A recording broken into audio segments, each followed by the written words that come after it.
Hey there, Internet, and welcome to another episode of Where's Your Bookmark. Today, I am thrilled to be talking about a book that I was lucky enough to get at ALA 2013 and has completely struck a chord with me. Today, I'm talking about The Impossible Knife of Memory by acclaimed author Laurie Halse Anderson. The Impossible Knife of Memory is Laurie Halse Anderson's return to what I think she does best, which is looking at the reality of teens that we don't always want to look at, the side of life that makes us uncomfortable or that we'd much rather pretend isn't there, which is all the more reason why we should look at it. Haley has been living basically in a truck with her father for the last 5 years. He did 2 tours of Iraq and Afghanistan in the Army, but ever since he's been home, he's wanted to be on the move. PTSD haunts him, and he keeps trying to outrun his demons, but no matter how far they drive with his job as a trucker, they always follow him.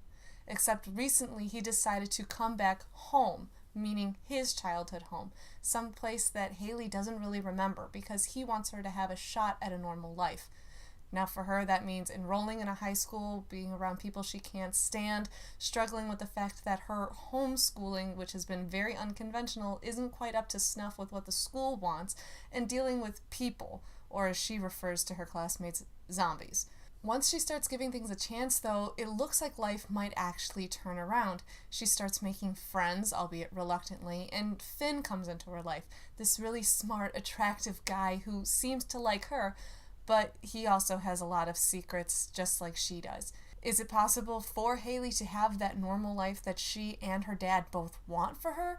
Or his demons and struggles with pain and drugs and his war wounds, which physically may have healed but mentally are still wide open, are they going to cause this very fragile life of theirs to fall apart? I was blown away by this book. Haley is a character that I don't personally have a whole lot in common with, but I could identify with her in the pain that she's feeling and her desire to not forget things, but just to not remember them, because to her there is a very clear difference. Haley is not always the most reliable of narrators. She is bleak and she's smart, but she's also a smart mouth, and even though she is intelligent, she also makes incredibly poor decisions sometimes. I also really liked how you see in her friends, and especially with Finn, that all of their families are messed up in their own way, and all of them are having troubles that feel insurmountable, and sometimes they are, but sometimes help is available, and sometimes things actually can get better in time. But for Haley, time isn't something that she has the luxury of, not when her dad is as sick and in as desperate need of help as he is. One thing I really loved about this book was the ending, but I can't really comment too much on it here in this video because apparently the ending that I read that was printed last summer is different from the one that is now published in the final book. So I'm very anxious to get my hands on the now finished copy and see what changes there are. Laurie Halse Anderson, who tweeted at me,